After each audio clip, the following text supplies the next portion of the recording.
Friends, अगर मेरे channel को आपने सब्सक्राइब और लाइक नहीं किया तो कृपया मेरे चैनल को सब्सक्राइब और लाइक जरूर कीजिए, क्योंकि मैं रोज एक सुंदर सी कथा या गीत डालती हूँ। एक कथा ग्वालन और दो ग्वालन की है। दो ग्वालन दोनों जेठानी का है। जेठानी थी और देवरानी। जेठानी और देवरानी दोनों एक साथ रहती थी और दोनों ही बहुत हंसी खुशी से रहते। कुछ दिन के बीतने के बाद जेठानी के मन में कुछ अटपटा विचार चलने लगा। वह सोचने लगी कि मेरा पति सब कमाता है और मेरे देवर कुछ भी नहीं कमाता है। वह रोज शराब पी कर आता है और घर में ही बैठा रहता है, कोई कामकाज भी नहीं करता है। और मेरे पति दिन रात मेहनत करते हैं, उनको एक भी टाइम फुर्सत नहीं मिलता है। जेठानी की सोच बदलने लगा। कुछ दिन बीतने के बाद जेठानी ने अपना पति से कहा, सुनते हो क्या, हम अब एक साथ नहीं रह सकते। तो उसका पति ने पूछा, क्यों, क्या हुआ, एक साथ नहीं रह सकती हो? तो उसने कहा, दिन रात मेहनत करे आप और हम, और वो दोनों पति पत्नी बैठकर ही खाएंगे। यह मुझसे अब नहीं होगा, मैं अब अलग ही रहूँगी। उसका पति ने उसे बहुत समझाया, लेकिन वह बात मानने के लिए अवदान। कुछ दिन बीतने के बाद वह अलग हो चुका था और देवरानी के पास कुछ भी नहीं था। उसने दोनों को घर से भी बाहर निकाल दिया। घर से बाहर निकालने के बाद वह रोते रोते कुछ दूर जाए। तब गांव के लोगों ने कहा, तुम दोनों कहीं मत जाओ, यहीं पर रहो और यहीं कमाओ और खाओ। वह कुछ दूर गांव के लोग थोड़ा सा जमीन दिया। उसी जमीन में उसने एक झोपड़ी बनाई। एक झोपड़ी बनाने के बाद वह ग्वालन लोग के खेतों में बनिहारी करती और अपने पति का गुजारा करती थी। लेकिन जेठानी कुछ भी देने के लिए तैयार नहीं थी। कुछ दिन बीतने के बाद देवरानी के पास पैसा हो गया। छोटी ग्वालन के पास वह एक गाय खरीदी। वह गाय खरीद ली। गाय खरीदने के बाद उसने उस गाय को दूध निकालती और दूध बेचने के लिए गांव-गांव, घर-घर जाती थी। गांव में घूमकर वह दूध बेचती थी। जेठानी ने देखी कि वह मुझसे आगे न निकल। फिर वो जेठानी भी गाय पोसी और उसके पास जेठानी के पास 3-4 गायें थी। वह गाय के दूध निकालती, वो भी बेचने जाती और दही भी बेचने जाती। लेकिन छोटी ग्वालन के पास एक ही गाय थी। वह एक ही गाय से गुजारा करती थी। माँ पार्वती और भगवान शंकर ने विचार किया और माँ पार्वती ने कहा, पृथ्वी लोक किया बहुत समय हो गया, अब मेरा इच्छा कर रहा है पृथ्वी लोक पर जाकर मैं चर्चा सुनने के मुझे बहुत मन कर रहा है। तो पार्वती ने कहा शिवजी से। शिवजी ने कहा, ठीक है, चलिए देख लीजिए से पृथ्वी पर कितना मेरा शिष्य है।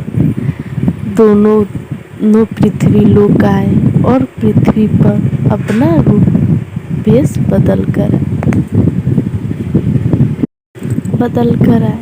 कुछ देर जाने के बाद उसे कोई भी व्यक्ति नहीं मिला, क्योंकि वो बहुत तेज धूप उगा हुआ था। कोई भी बाहर नहीं था।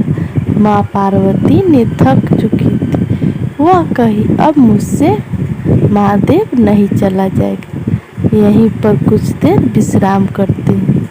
वहाँ पर बैठकर विश्राम, दोनों आदमी बेल के पेड़ के नीचे बैठकर विश्राम करने कहे से यहीं पर कोई आएगा तो उससे मैं आपका चर्चा सुन लूँगी।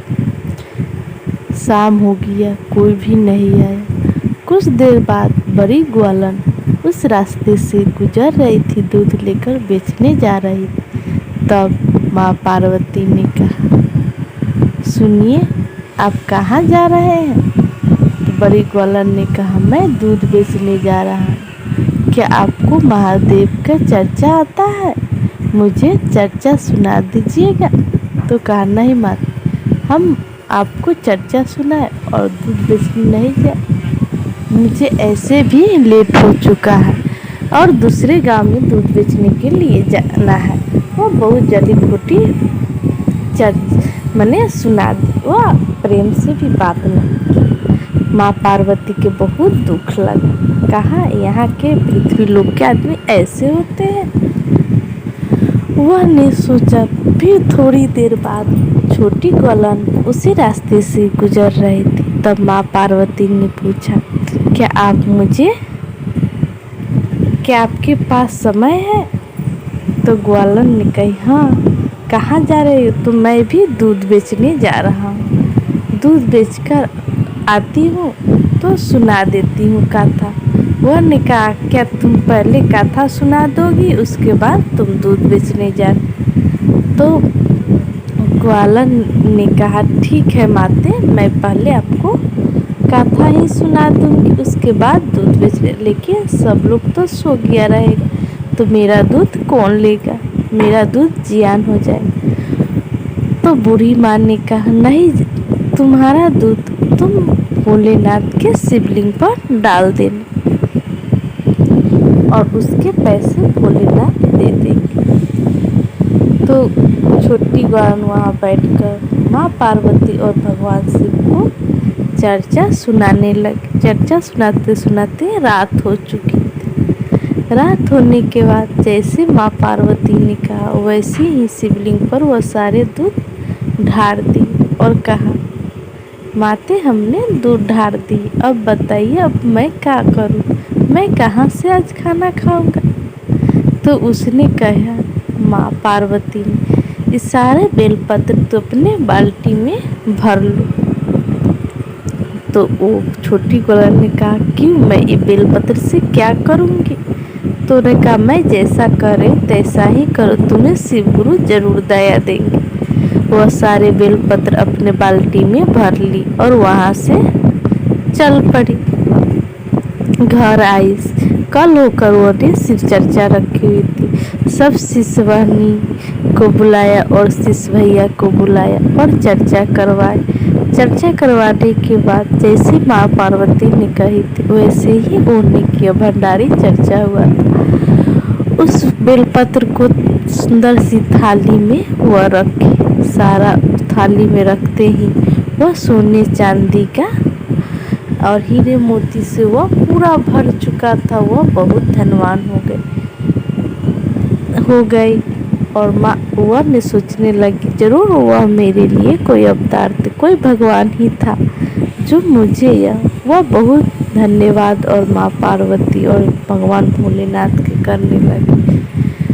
वह अपनी जेठानी से भी बहुत ज़्यादा अमीर धनवान हो गए और उसकी जेठानी के पास अब कुछ भी नहीं बचा था। वह इधर दर दर के ठोकरें खाती थी, जैसे करनी वैसी भरनी। बेईमानी के हक बेईमानी में ही जाता। वह अपनी देवरानी के पास आई काम मांगने। देवरानी ने कही, नहीं दीदी, आप आइए और यहीं पर रहिए, अब हम दोनों ही मिलकर ही रहेंगे। किसी के साथ कभी भी घमंडी नहीं करना चाहिए, किसी के हक के हिस्सा नहीं लेना चाहिए, जिसका हक है उसे दे देना चाहिए। अगर मेरे कथा आपको पसंद आए तो कमेंट बॉक्स में जय महादेव जरूर लिखिएगा। हर हर महादेव, घर घर महादेव।